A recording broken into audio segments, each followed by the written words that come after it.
inkhawmna tu thata te ini Delhi Mizo Presbyterian Conference min te a long tu ka thil bok cheni waina he kan ne la lo chengla kan thinu anangin thu se lai fakla kan saktu te I thu kan ga thla tu hong te nangin kan thinu a tharin thu se le ang che chung chukan lalta Yeshua Krista mingin kan ni le amen ol tu la choi conference jip tu kan so nga motu ilo mai sak le overall chu ki ma chuan when hian kan pa te mizoram dang changa local kun changa local mula mat chung te po ka ka min kan sia e ti lai thar mal ma te ho le e la te hian ron shot ma the mula kan ko pai ko ai te ke lo so pe wei te ti kha kan som lo choni le tu la conference tu som le ole kun ya pathian ko mai nen kan điều trên năng nguồn thô lên một tắc máy các hành khom về người ta và thiên na mình không ai na là mình cái xoay na anh đi tập rất ta vấn đề hành cảm nhận của người cảm quan đi alo mình tập rất ta mình xoay tu thì anh chụp cái nòng rose vấn đề kan cầu sana với các phần khom na các làm chân không ai đi đầu tiên tiếng Delhi Mizo Presbyterian cầu sana với các phần khom na hãy tìm lại việc cái này cho cắn giờ vai cảm thấy cái inkhawm na nia cắn cầu sản để cầu sản nó phải cái inkhawm na thằng mình có rồi sao chúng mình đầu tiên dễ đi là ở đây ăn lẩu hôm nay khá là có cái là bài số Krista mình cái lẩu lẩu chơi wa chỉ phải cái lẩu cục chơi wa để đi ông chơi dễ tụt khá anh ông chua cái lại cầu sản hi cái inkhawm dễ là tụt ra nia cái cầu sản nia tiền chuan cái mai tất cả cái dễ tụt đến cái số mà đi tin vấn đề hiền thì lại cần biết cái này tu te trong hiền nên cần hỗ tu te cần gì nào anh em không baka we have with our midst Pastor Sujivdas. I would request them to please stand so we can connect. And Pastor Varinder Kumar. Thank you. Mr. Prasant. Mr. Prasant is the Property Committee Chairman of the English congregation. Mr. Rajiv. Oh, thank you. Mr. Rajiv is the treasurer for the joint committee of the English and the Hindi congregation. So Pastor Sujiv Das is the pastor in charge of the Hindi congregation of the Methodist Church, and Pastor Varinder Kumar is the pastor in charge of the English congregation. We are grateful to have them with us in our midst today, and they have come to grace this occasion, which is very special and memorable for us. We extend a warm welcome to them. We greet them in the name of our Lord and Savior Jesus Christ. It is because of their kindness and their adjustments, their rescheduling that has helped us to have this slots of worship timing in this auspicious and holy sanctuary. We thank them again and we welcome them in our midst again. When the inkhawm Hruaitu to be pastor, Rev R Lalthlengliana, and na chantu pi Lalramliana, Bialtu na changin tanni tin Thuhriltu pastor Bialtu Ralte, and anga kausan sai por kha kan beksia tuna yang runang cha ki to ngai kan kan share thangin he when he kan ko masakar ania arrangements te kle Patian chona kuma akli kuma patian ni ba ka cha cha chona cha ni ko nam ki ta chona ani chona e ni ni so ta se pa ko na pa cha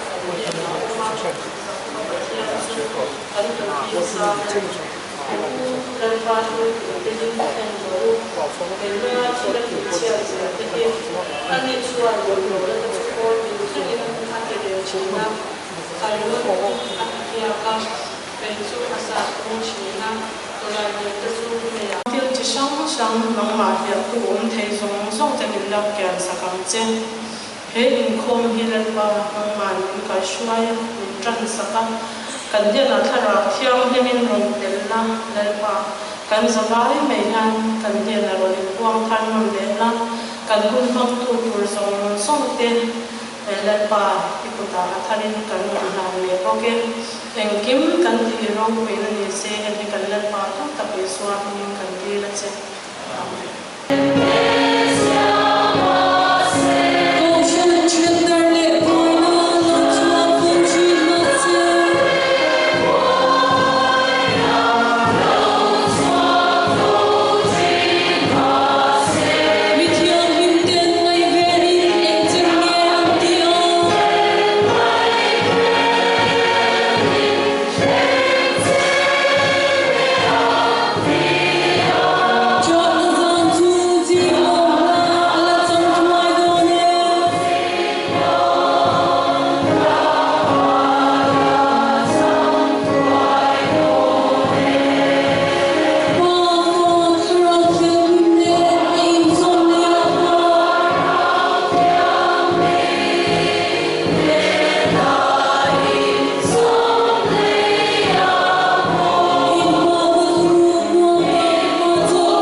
Welcome in our midst pastors of the Centenary Methodist Church, namely Pastor Sujit Das once again and Pastor Varinder, long-time friends of ours, and we once again welcome you in our midst. Today we invited Pastor Sujit Das, Senior Presbyter of the English Hindi congregation, to share greetings in our midst, and on behalf of the Delhi Mizo Presbyterian Church, under this Mizoram Presbyterian Church Synod, the congregation gathered today are very, very grateful to all the community, the pastors, and all the committees concerned who have very tenuously and gracefully have accepted us to be part of your community here. This is remarkable to us indeed. It's all God's grace, and that grace has led us thus far since the church got established 4 years back in 2016. So we once again welcome you in our midst, and on that occasion, now may I invite Pastor Sujit Das to please share greetings from me. Thank you, Pastor, for giving me this opportunity. I would like to say welcome to all of you in the name of our Lord and Savior, Jesus Christ. We just sang one song, one hymn, a very old hymn. The church is one foundation, and this is our faith that we all belong to Jesus Christ. We may not understand the language of each other, but we understand the movement of the Spirit. The moment we entered here, I was touched by the way you use drums, singing, and body movement to praise God. And I was so happy that Somehow we met Pastor and Pastor Lalramliana and other people, that we agreed upon that you should come and worship here. It is not only that you are grateful to us, but rather I felt, and I really thank God, that thank you Lord for bringing these brothers and sisters, these friends from so far off to our church, so that they are and they will be a blessing to all of us, to this place, to the community that comes and worships here. So we are grateful to Lord and grateful to you for considering us and considering this place as a place of your worship. So I, on my behalf and behalf of the Joint Property Committee and my congregation, that is Hindi congregation, and also on behalf of Pastor and his congregation, he may also come and say a few words to you, few words of welcome and greetings. So on behalf of all the congregations that worship here, and the pastors, the two pastors are in front of you now. There are the two pastors who have gone for some other church work. We convey our greetings to you, best wishes, God's blessings, and as we journey together in worship and faith, may we be blessed by each other's presence and worships. You are most welcome to come to English worship service that happens in the morning 8 o'clock, followed by Hindi service 10 o'clock. And then there's another worshiping group, Thuhriltu. People, they also come and worship. Then you are there for worship. Then we have another worship group, Korean language group. They also worship here. So I praise God that this is an addition, that you are here. And we are very happy. And we look forward to a time of worshiping our Lord, one Spirit, one baptism, one faith, one Bible, and we are one. God bless you all. Thank you, Pastor, and thank you, Pastor, the leaders of this congregation. God bless you all. This is the day that the Lord has made. Let us rejoice and be glad in it. Hallelujah. Amen.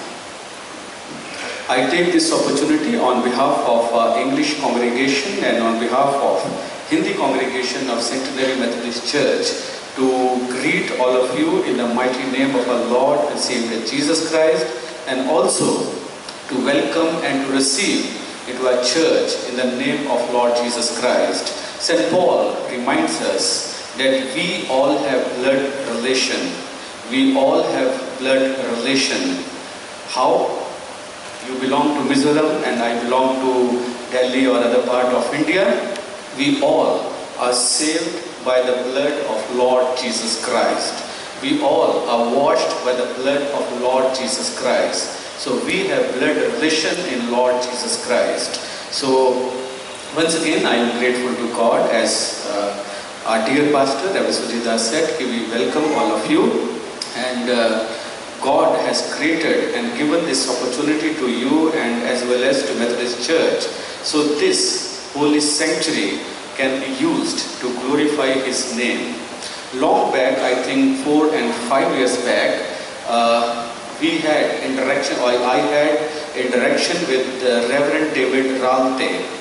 He came to my church. It was in Noida, Bethel Methodist Church, Noida. He came to my church for preaching. That is how we developed our friendship with each other. Then he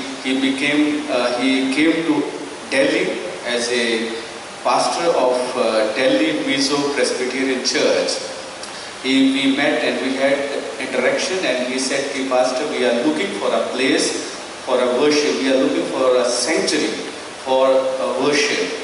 So last 2 years we had discussion, and last 2 years we have interaction, and I know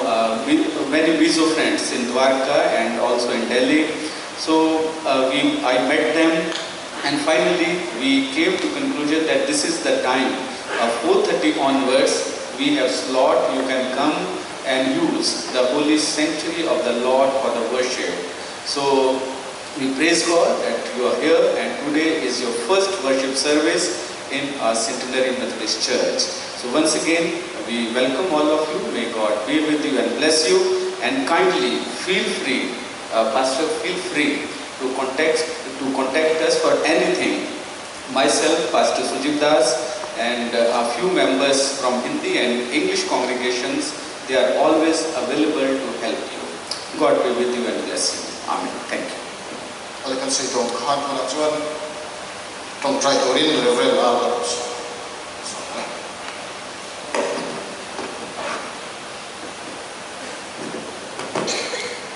Once again, I want to say thank you to Rev R and Rev Sujibdas. Rev Sujibdas is our, we studied together there in Leona Theological College. He is our senior.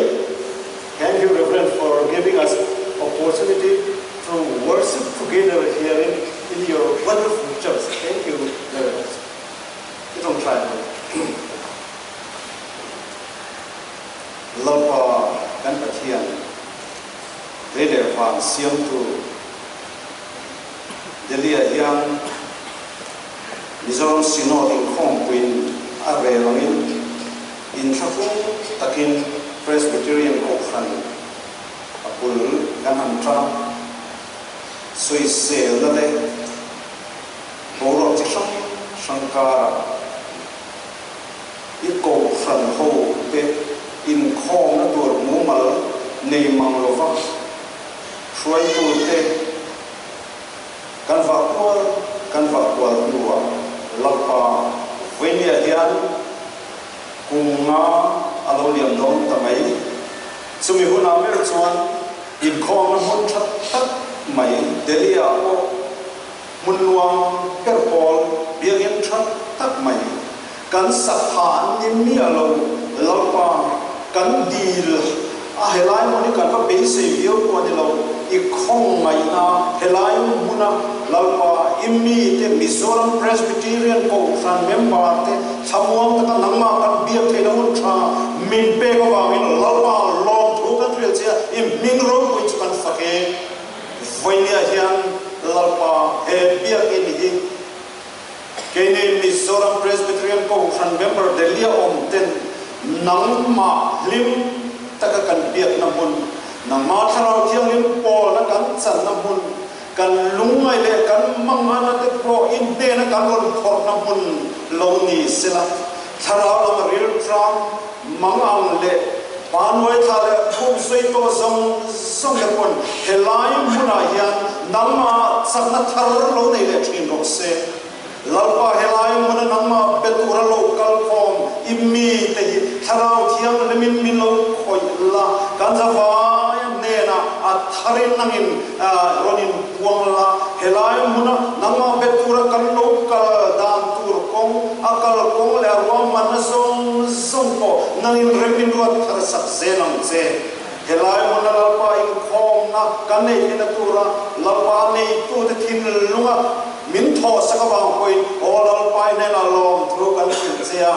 Delia Kogan member zong te helai mun ai tharau thiang lemin nangin min hi khom sela helai mun ai ya nang mar ram chu atharin lo thero se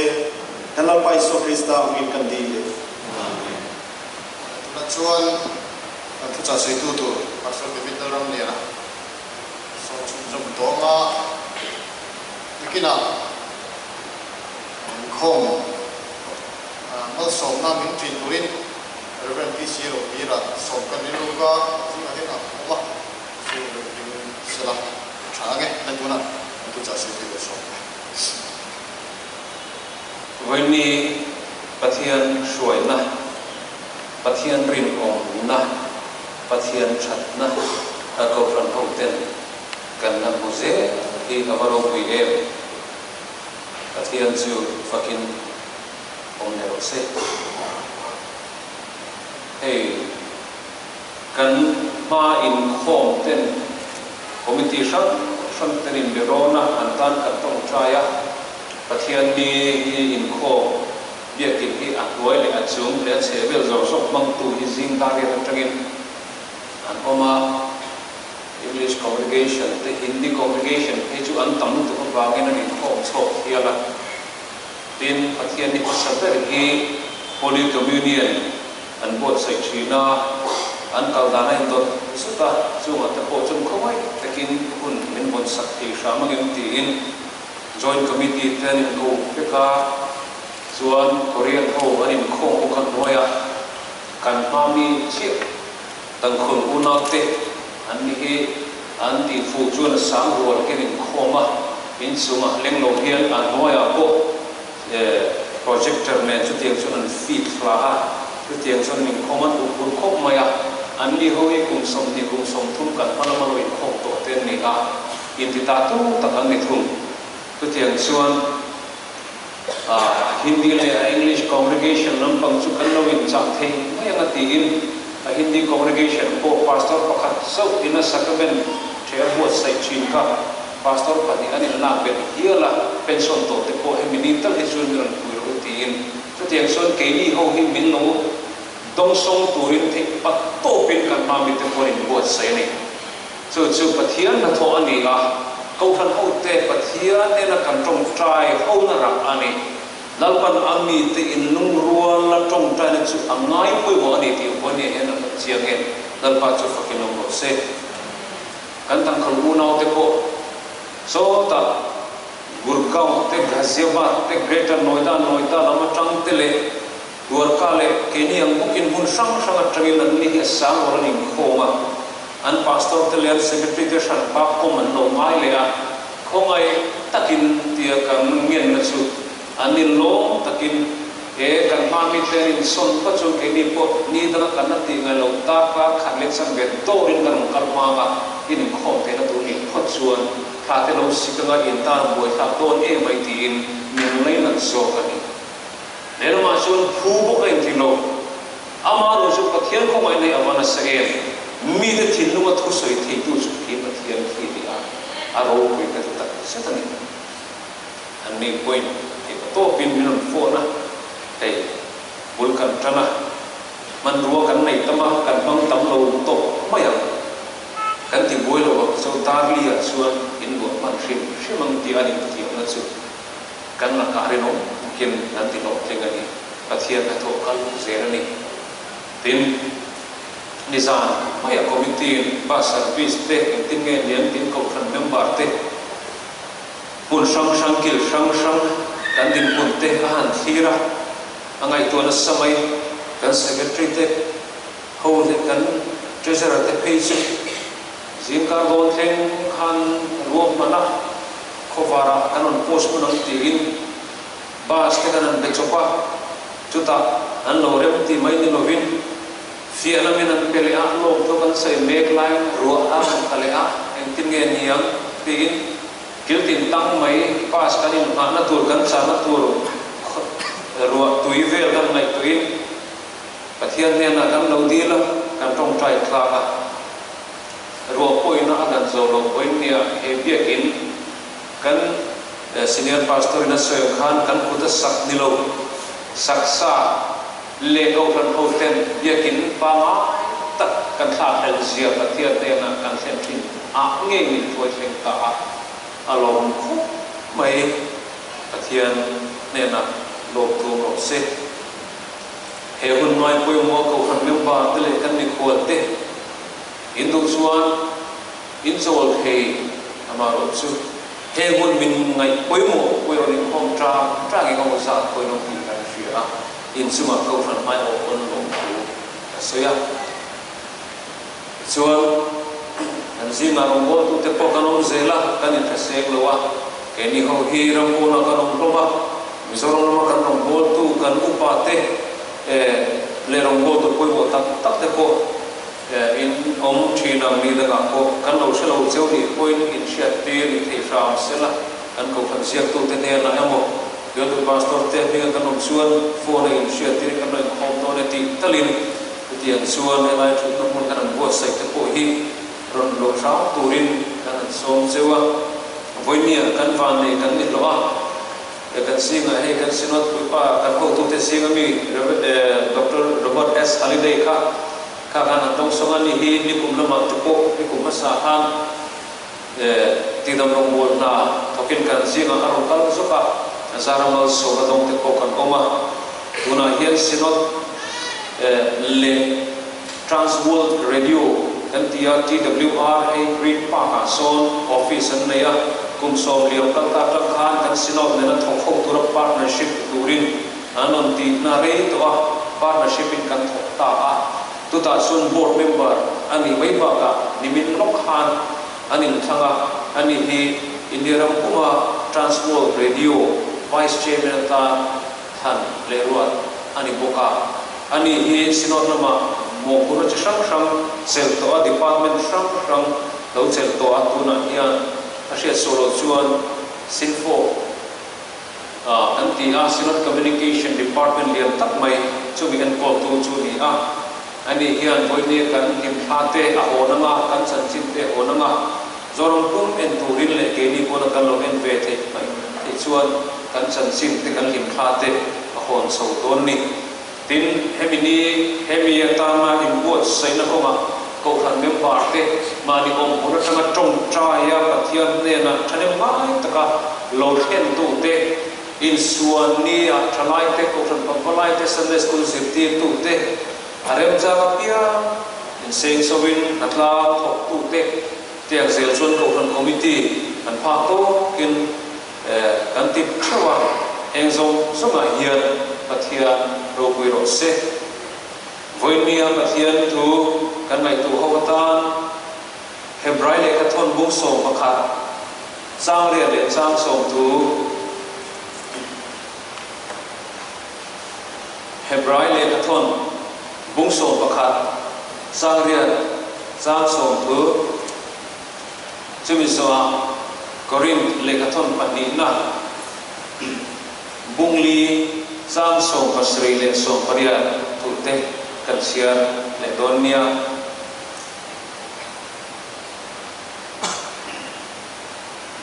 pathian tu thiang lim lo wai sang ku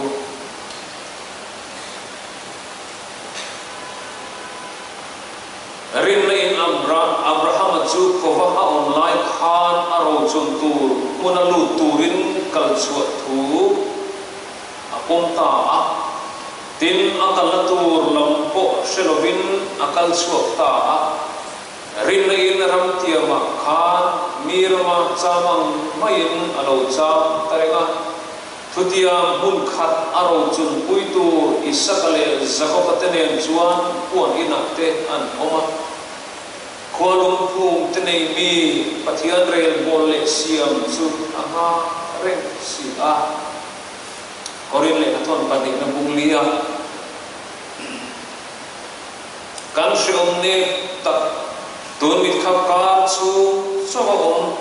tur hian ro puina na sak tak satuan ta min siam sak na satul tulani thilmu thik te hi en novin thilmu thik lo te chu kan en zok si thilmu thik te hi rilo te atana ni thilmu thik lo te ro chu chatua na tan ani si pathian athiam lim kan zatan mal so ro se pathian rin omna tin thupui kan wo ve chu Abraham na tangin kan enma kan firma kan mi maluna senglu kan tumama kau sang hawa pathian rin om sia chuan then thumin voini hen pathian thuin kan bol don ni Genesis book so pani changa kan en chuan pathianin Abrahama akokha Abrahama almi an soidan chuan arab ho thuzia ka te le zudate le hing tu ma khosa khocha kan ti homa te tin muslim literature hawa te ko hian Abraham chung chang hi chi sang in zia ka chu ta chu nan so vai nan san chin zia tan chin ang lo ma sela ama chung cha ngai hi an ziadan thumun ero chu pathian zong mi pathian be sei chat mi pathian ji mi ani dala hi ni chu mi koma chu pathian hen asia ania Abraham kher pathian ko engati kher nge kan te ni chuan pathian rem ruat na le chatuan rem ruat a divine program kan ti a chu ta chuan chan le purpose kan ti reason hi anaya chu ta chuan mission in thu anei lo wa soi thei anei lo chuin chu pathian chatuan thil rem ruat chu ama ruat ani mio wangin apo Abraham ka na hial thei lo wa ama mai lovin an pui afate alai chin te achia lo te ane zong zong ran ruat te ne amani kwa chuat sala ani amma afa amma kal tlanga nam tin te ta nam mal som na ani te ka turin Abraham lama aro chuan mal som na tiam le fur khami mal tan chuan om lem lo ama khop mai chan aoma ikal chuan chuti mal som na ti salama ko ka furang seti nen om peisalan chuan khata khan Abraham tan ko khan anom deu tu ama aro chu enge ka lo anga enge ka chan anga ti lam pang kha ngai tu lo fa ama om pathian zong mi le pathian be sei kat mi pathian rim mi ani na kha kal chu puya sang se takin a chu pui ta ani chu ta chuan pathianin akal natur ako mu atir na ram chu eng ang ram nge ani ti portion log le mu log ti po ani chuang lo fa chu ti chung chuan Abraham khana eng to te chiang lo awari lem lo pathian arin na chu thu oi nei a chang maya ei chin chiang u pathian arin na chu thu oi na le in te nei na chang maya akal mai ta ni kha Abraham pathian rin na chuan thoi na pialama do the na bo atela ashwai da na bo kha le lama chuan amol mang khop mai pathian plan ni kan ti rolin mishing ve ni a pathian in avakal tu rama thil tam tak lo buat sai sab dim niam om a che na tu ramte in te territory te aran na tu hun te tui chun chua te tui tlan tur te bu bun tur khat yang zong zong kha tiam ha se tha tur ni amaro chu pathianin shoi tu ram anaya thoi takina kal ta suan ram ti ani tiamin omna shoi lu poin om tange ya hemi chung hian do thei na chu avan ngamo don em ti ga nge chu ram chu a thenanga engang har sa nange uncertainties of Thuhriltu shia lo thil tam tak ala ton ngai lo ala bu ngai lo ala ei ngai lo thil tam tak rammi sang sang tene chutiang chung chuan pathian thu oi si khana kala chu ram tiama chuan luin ala shoi luin omna ama ro sta sang ama ram ka ram ati tu pakhat ma ani chu no fa arafa vai zui pathian rin om apa makre pathian rin om hanan tilai tak mai ke ni chuan instantly or mal turan kan basic china amaro chunisina kan suita khan Abraham pathian arin na khan do theina patience atel khanni chu pathian ashia ani thawam chuan pathianin ama chulatan cho ama tan cho to khan nam zong zong ram tin ten mal so an tin hu no kan zelatan mal so ani te tu so khan at the expense of Abraham and his family but here in Abraham le achung ke afanau ke song song athil nei ro ru ke song song chang hin panin akal dir ka amma khop mai to ta so bakal zelatu takin insha Allah chang chung va afate ne lan su poin puan ina an khosa zui zel ka zo ni ti kan ku a mani siam cho mai po ni lo fa ma ni po in phung tu ram chu se lo than po ani lo wa le so po min ko man mi sing tan suwa ava ferro e jo pathia tu tiam tu chu avarin ono ve ti thei tur ani ang chu amaro chu pathia chatuan thil rem ruwa chu ama program ani avangin mi sing ma do dal le lo ti tol thei tur thil re le ka pathia na om allo fa so da chu pathia aro pui nei na shoi zel so ka Abraham alama aro chuan hei hini tiani chapo taka han om thei na tur kha pakhat ma a om lo ati thei ko me ma se Abraham apo khan thu tiam thu chang ma sela fam kimin na chang chuang lo fa fam kimin chang lo ma sela phung noi lo vin na pathian na rin na chu a tha hau si lo bin amaro pui ge hong ha tur mal som na chang ha lo ma sela a phun noi lo wa pathian a be sai na le arin na chu a tha hau si lo ani pathian arin na chuan he ko gol pi allam ram ki a hol tlang thing si ani abu thei thil abu thei chin ram time zone time limit time space ka mai to lo fa so bi pi allam theng te po chuan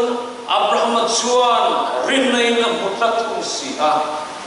chunam chuan hi khata wangin le ani pathian na amma thu soi to le amma nam zong zong mal so ma anom thek na turin keni voini mi de tan ko mal so na pathian ni zia le pathian rin om zia le rin tla ka ni zia na turin ani rin na khovela chuan chu kan mami hoi sen kal ta te chu alo skera alo tira alo Hruaya antua aphala chu mi chuan pathian rin omadena chuan anu tale an thalawaning kim no kol tin al ka soka chu mi tein pe le in ram chu pathian ta chuan ani ran thi sena in thoi na ayo zo khalo ni dei to soka ta chuan pa luma oi ta ni chu run ram chu voi ni hen ke ni po kan ne ta ni hian he pathian rin om na hi ari no chi hi zir chua kan tum do na ni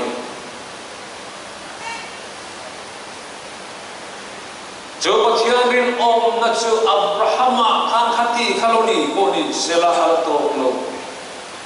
ani le chu pathian rin om chu Abrahama te zobate zonate ni shrang ani Bible zo nei le puithiam Laltle Hruaitu te po kha khir ta ila an maanim an vision an passion an tuizo an cha zo ram chuanin ro relin na tokin rong bolin an omlo fa pathian ti tur ashwai le atim na pianga chuan thu o takin an kal sel zo kani chu mi te in pe na kal sel chuan ani ke ni voina mi te hian chu mal so ma za chu kan zawani ani le in maluna le kami maluna chu pathian rin na chung cha chu soi do dila ani voina helai ron inkhawm kan savai mai hian testimony enwa tal chu soi tur kan nei thuin arin mo soi bel zel tur kan nei zelan pathian khawai na za chu ti rualin kan na pathian rin om zia soi tur nei lo ring tu voina hian kan ani chuan kan ngai tu om hian ipian tirni shelofa hekovel egi muni ka shehek nofa amaro stiang chungsi chuan voi tam tak thi homa ka se te kanu mal chunga om lai kanu hute ka te lai le tongda min zir ti rat ti no tu min zir ti lai zong zong te po khan mol takin a takin kanu am chunga oma kalau Liana ani kapa min vindale kapa min shuadale min thunu natte ta chuan no thunu nai chuan lo khau zela chotiang se chuan kan kala amaro chu zong zonga chuan mo takin a taksi in nu le pa te rin na ne an ang chunga kan sei lian ani vonia hian unau teu ka fa te na poi ka soi chi na ke chun ka pai hetiang in tiro hetiang in ti chi nang che min ti in dena kan son tur kan ya nang ni hian in fa lo kan le zel tur te ne na hian ka mu le ka pan chu tiang son tiro an ti chi ti soi tur in nei lo chuan in ngai to ma chu ka cha phong thin chui khom na te ko a chan chu voinia hian thanai te tam tak ang oma kan soi do chu voinia kan nun be do na te kan ha na te kan topic na te tool nova anxiety kan tia chale depression kan ti thula depression ni ho silo rilu ha na le kan nun topic na thil ti chap sang hi kan nun ti boy tu atam em the o me kan sei se no ma thalai te chau ko ni lo ke ni nu le pa putting zok te po kan nitin e bar zon na le kan na tho ko ma te zirlai ten kan zir na ko ma te rombo tu ten kan rombo na ko ma te kan nitin nun ho na ko ma te nula tam hal bialu bial pa mai zong nei kan relationship chung cha wa chung puwa kan in relate na chung cha ma te ani hoi tam tak fia na chi sang sang kan ma chon nge to in ka ring kan ma chon khang thewa hey u nau teu hey hi shin na ku thu tia ma om promise a oma tiam tu bo oma chu chu pathian ni a chu pathian suan inuna kanuna chan le ba no vin en ma atilo ti hi rin khom mai ro chan nei lo vin pathian in hedeli hemin suai lo va chan nei lo vin pathian in hedeli ai hian ko san adin lo va chan nei lo vin voinia on helai Centenary Methodist biak in ro puita to na kan lai tra khan aro pune chu te phung ni ta sela nam sang sang trong che sang sang mountain pathian biak na mun le deli khop puya ko alai li le mun lai li chaber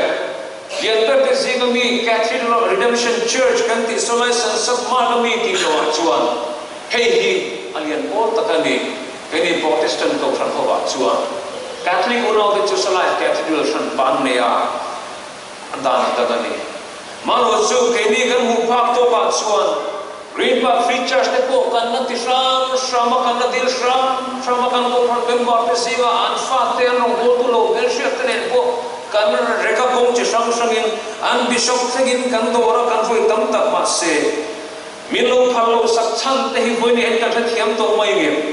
o chen ka te pe chu ning ni kum te khan abang te ba vuo ni na ko ka pui te ba vuo ni lom thu te kan no ka sai to vil ko pa zin trong trai a te ni da ti mai ling lu te ko kan no ko trong trai to lan mai min pe ni kan shia kan na te min na pe chel ta fo ni kan an dil tak chu e nam ni ho chu kan rem ti uso le nem min no ti chu tu dam chu bo ro chu re to ma sela an ma ni ho wa ro le te ho wa in gir no na le bo na om le a ke ni voi no na chi to sia za ni to lo no ti an chu pathian in min suai sela ni chu ti ang sel chuan kan soi du chu pathian hi fia tlak pathian ni a kong tin reng min fia ro ti mai ni nam po e du na kan nu na chu pathian chu fia hi a chau e me mai ma ro pathian fia tu ho phian enge kan ni le pathian fia tu te ka chuan ni rin nai na no fia ka ma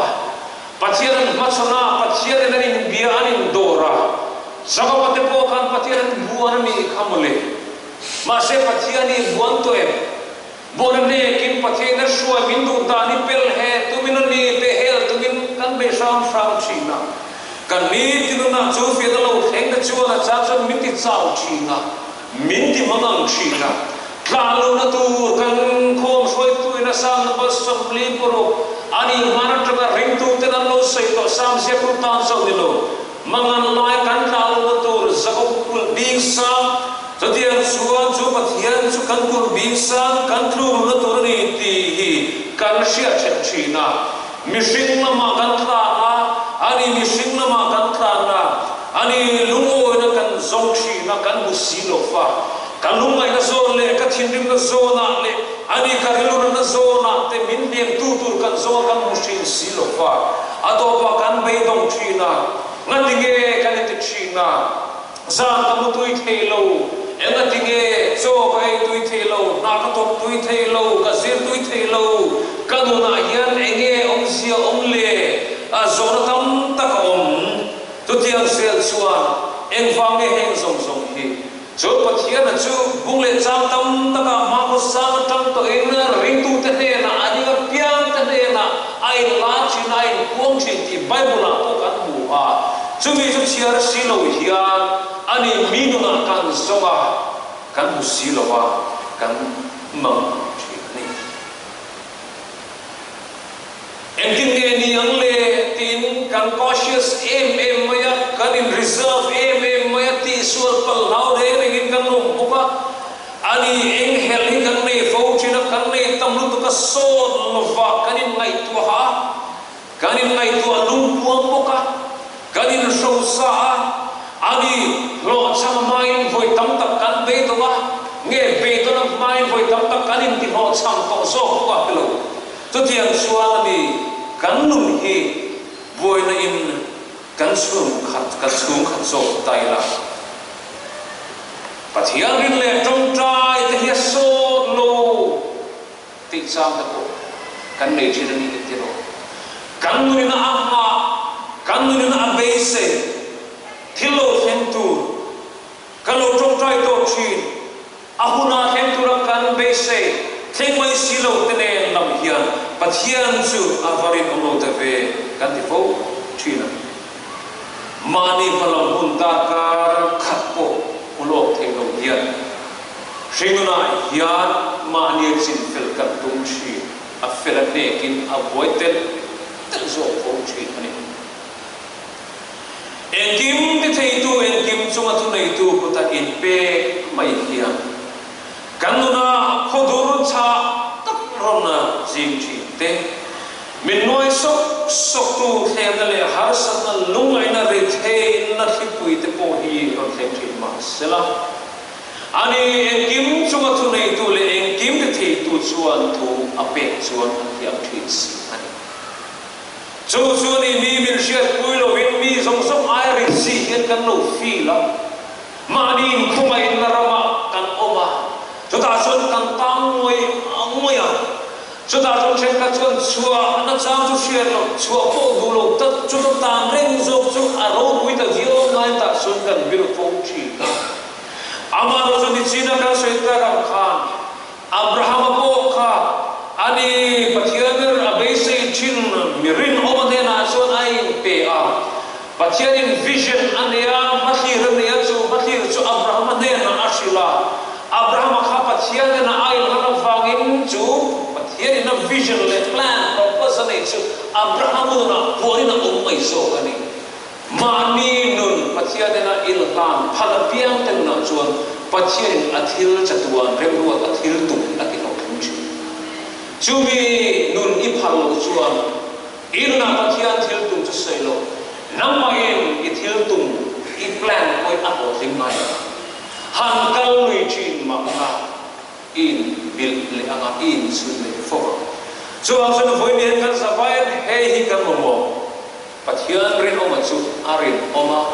ke ero chu karin oma fa in chu pathian rin oma chu kan rin hel fo thinani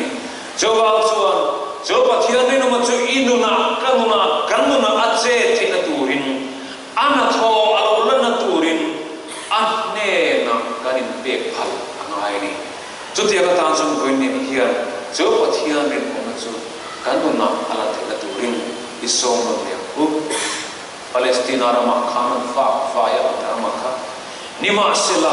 arim na le atharau ero pathian den akol tira zo pathian rin umane chon ai zon thak thu ni chu pathian na ashia te ma so ani adopta kau than ko fa chu hun dal to sang tam ta yem to kan selofan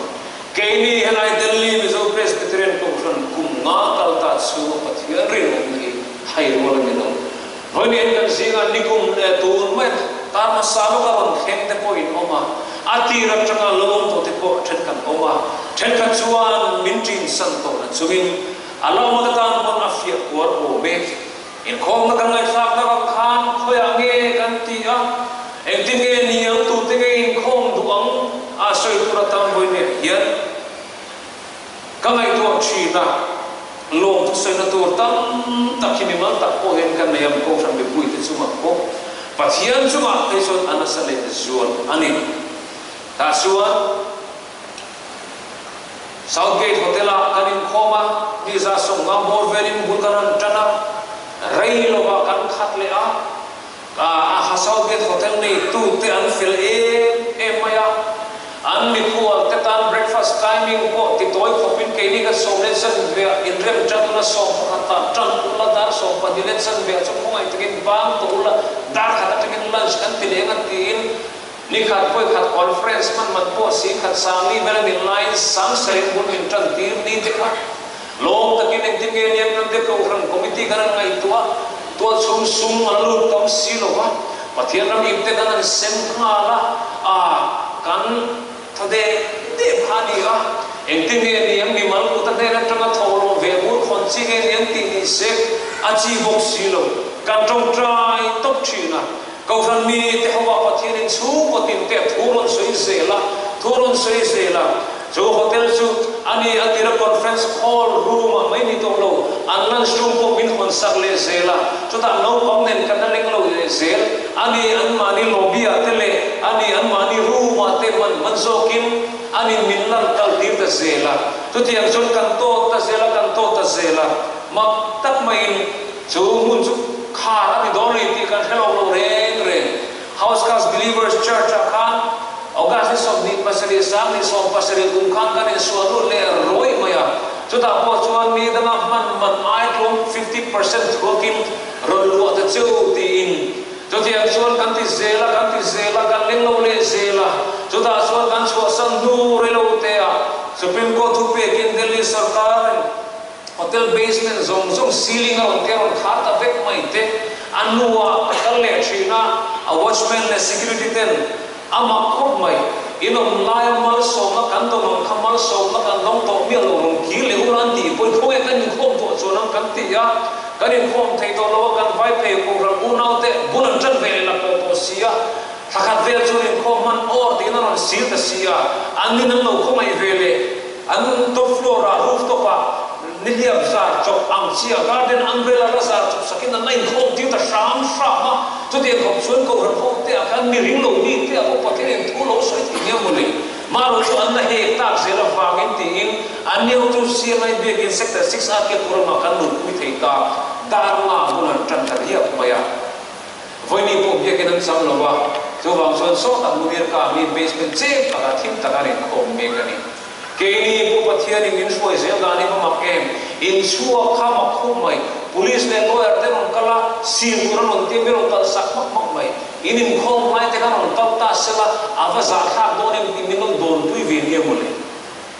ni za ma sabak kan por ba ta on thenga kafalama Southgate Hotel a milo Russia sar in dammo kan no ngai cheu ve ron gir le to u tuna suan in tong trai liang e milo hol sak le to a ron khom le to ru milati an pa fele o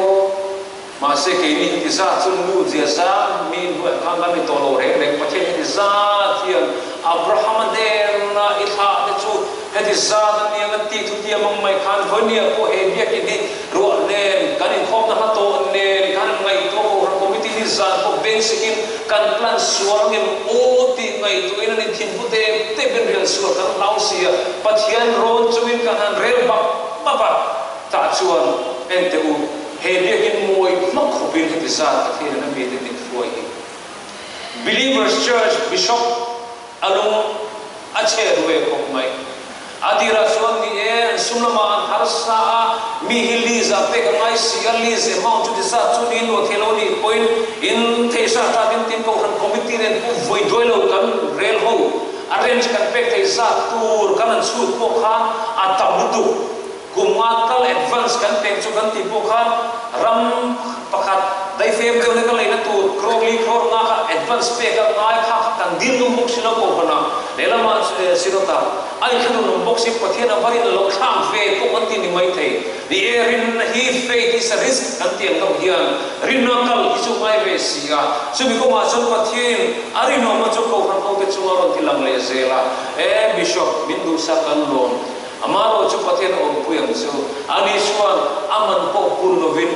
lua le sam te chu ti ngai ko pa ui be thei ko pa kan om te poi pathian ko mai le thana am ni te lun ne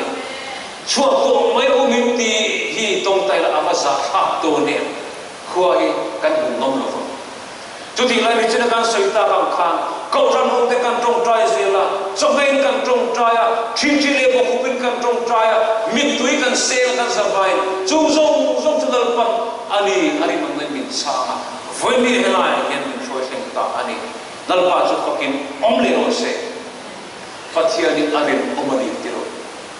cho bang chu heng song so ma hian kan history ko history point purpose omani chan tha omani chu pathia ni khovel ni putira tuwa nang le ke mi lo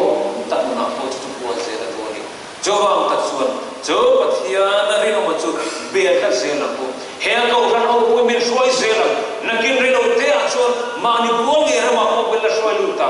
va vai to han kan ti thei to lo ka pathian ri nom nai nin kal ui se ko fangin so ma ngai le ko mai le na chu kan ne na atiam ka fangin chu mi chu nar tu in lo bang ku min shoi na pia na ta se thei tu rin ko ran o te ko in bo se sai sa bu kan bia in lo man po hi so like Believers Church kan se hai kan tam de fet to na han buang lo halila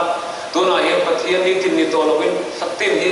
ateng ra no ka singa kan pek trot amai do na he kan na AC centralize akuna room paru kuna Sunday school hall in lo boka inkhawm ban la le zel do na he pauran man zong ten pesion ala klom ma ani maro chu atamin tiem min na tiso kini chu mi ya tamlu to ko lom le noi khatin lo de ko han ti mai hi sa ko ma se kan tan ani no hon na zong hero Hruaitu khuda basement in mum lo to ma khoi pui lo bin asan pancha bin ko ma de bin na ti de ke ni ai an pura an treasurer te an secretary te bin phone sam chia karon ni khom lo khamini chu ni khom do nen ni bin na tleng ta pun mil na ro na ni khom do tak tak mil na ro ti ni mole ke ni kan bung ro nen kan pe to jung ko khan an treasurer vo ni ro khom thelawa lung problem ane fangin mil na ro phone na irin khom do tak tak mil na ro ti ni inge tha le tur kanom le ke ni Meshiva tam suan kan be chat bakte sum le kwai kam le bakte le check noi kha singa kan mo ha to la ba dilo pathian kan ne na ka jo pathian ri no ma suan milo kal khala he bia kin le ani tu te le congregation sang te hawa milo kal khala asara utian min thu no suya ke ni ho is whole ta topic na om to lo kan in khop te na tu in milo kal khala milo go se sak so kan la vui do ni ka pe lo a to si kan la ti se do ni ram tiam no e a hat le at nai ti chu kan thi no ma ta te tu ni ma pathian re no le pathian chat le house of the lo chu tem ko ti ni chu eng ma hi ta le ko ta ni jo ma ni voi ni ko na te duam takin voi ni ya he tu ni pathian re no ma chu sa sira kanduna sendo ze tinam tin chung chu kan soi ni sila athudal kan zata ma so se in just for those of our friends who doesn't understand means this is about the faithfulness of God that through Abraham before he was called Abraham God called him for a purpose, but that purpose was not revealed to those whom he called, not just only Abraham, but his own offspring and the whole family of faith, the prophets and those judges and the kings and the rulers. God in his purpose has divine calling for each one. That God's plan is perfect in his own time, and that he wants to reveal to the world his glory and his greatness. So, same thing in your life and our life. Sometimes a life seems uncertain, but God is very clear about his plan and his purpose in each one of our lives. So, as Abraham submitted in faith, surrendered his life in full faith to that faithful God, God gave him vision, and God, his own vision also was expressed through the life of Abraham. Then it is meant that those who ever commit and surrender their life to God, God works in them. God works to work in you.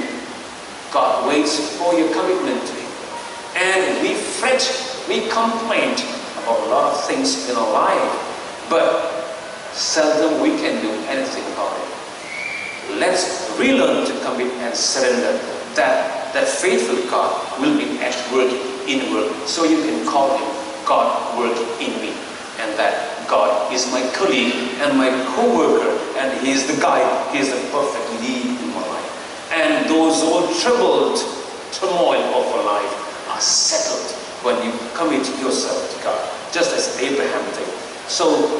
friends, with this church also, God's providence and His faithfulness is proven today, that as we shifted here, God in His Holy Spirit spoke to all the congregation who worship since 8 in the morning every Sunday. Each of the congregation were able and willing to shift by half an hour earlier than the usual timing. Who did all this? Not me, not us. It's our prayers, and our prayers in faith moved God's heart. And so God worked and spoke to His people. So you and I, as a church, are here today. So let's not doubt on God's faithfulness. Let God rule in you. He will do great things for you. Not without the reason and purpose, but with full of reason and purpose. May God bless. But here can Fernando Noratan can have well and point to the John Christian number numbers of the Naka.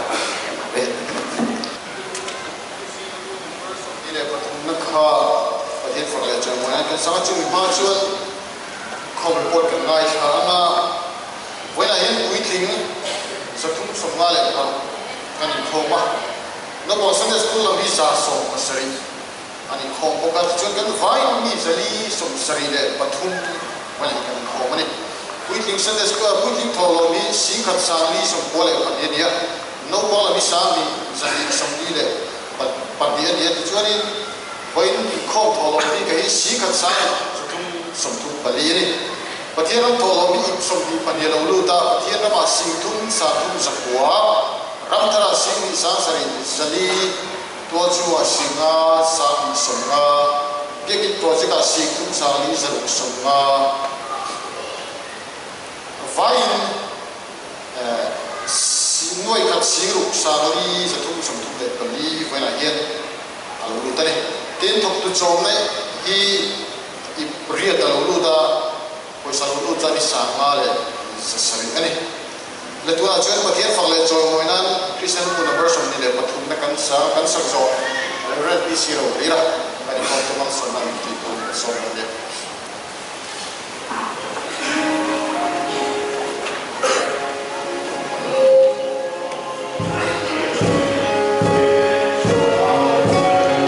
Oh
pathian a chianga